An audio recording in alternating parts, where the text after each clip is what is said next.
এটা সেই যুগ যে যুগে মানুষ আল্লাহর হারামগুলোকে হালাল করে নিচ্ছে। মাদক দ্রব্য হালাল না হারাম? এখন দেখবেন মেজরিটি সংখ্যক মানুষ মাদক দ্রব্যের সাথে সংশ্লিষ্ট হয়ে গেছে। স্পেশালি বর্ডার এলাকা যেগুলো আছে বাংলাদেশের, সেই বর্ডার এলাকাগুলোতে দিব্যি রমরমা ব্যবসা চলছে, মাদকের দিব্যি ব্যবসা চলছে। এবং যারা মাদক খাচ্ছে এরা মুসলিম, তারা হয়তো এই হাদিস জানে না। আল্লাহ পাক ওদের কানের মধ্যে আমার এই হাদিস যেন পৌঁছে দেন, আমিন। নবী সাল্লাল্লাহু আলাইহি ওয়াসাল্লাম বলেছেন, আমি মেরাজের রাতে যখন গিয়েছি তখন এক শ্রেণীর মানুষকে দেখেছি, ওদেরকে শাস্তি দেওয়া হচ্ছে। কি শাস্তি? জাহান্নামীদের রক্ত এবং পুজ ওদেরকে খেতে দেওয়া হচ্ছে। জিবরাইল আলাইহিস সালামকে জিজ্ঞাসা করা হলো যে এরা কারা?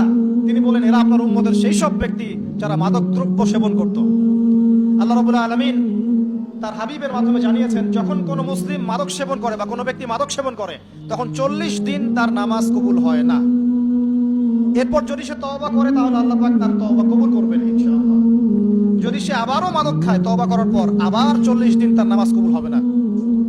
যদি সে আবার তওবা করে আল্লাহ পাক আবার তাকে মাফ করে দিবেন।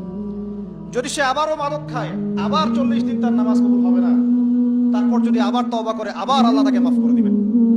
এরপরেও যদি সে আবার মাদক দ্রব্য সেবন করে, নবী সাল্লাল্লাহু আলাইহি ওয়াসাল্লাম বলেন তাকে আল্লাহ রাব্বুল আলামিন পরকালে মৃত্যুর পরে তিনাতুল খাবাল পান করাবেন। তিনাতুল খাবাল। জিজ্ঞাসা করা হলো, ইয়া রাসূলুল্লাহ, তিনাতুল খাবাল কি জিনিস?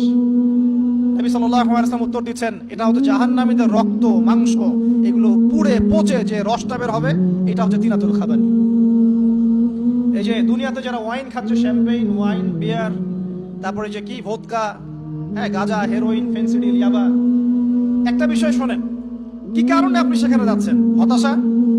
হতাশা অথবা সঙ্গদোষ অথবা পারিবারিক চাপ অথবা যে গার্লফ্রেন্ড ছেড়ে চলে গেছে, এই তো বিষয়গুলো। কি কারণে মানুষ মাদকের কাছে যায়? কেন যায়? কারণটা কি? আমরা যখন ফিলোসফি পড়তাম তখন একটা তত্ত্ব পড়ানো হয়েছে আমাদেরকে। তত্ত্বটার নাম হচ্ছে কার্য কারণ তত্ত্ব। মানে প্রত্যেকটা কাজের পিছনে একটা কারণ থাকে, ঠিক আছে? এই যে মুসলিমরা নামাজ পড়ে কেন? আল্লাহর জন্য। মুসলিমরা যাকাত দিবে কেন? আল্লাহকে সন্তুষ্ট করার জন্য। মুসলিমরা প্রতিটা কাজ কেন করে? পরকালের স্বার্থে। পরকালের স্বার্থ নাই, আমি নাই। যে কাজে পরকালের স্বার্থ নেই সে কাজে মুসলিমরা নাই।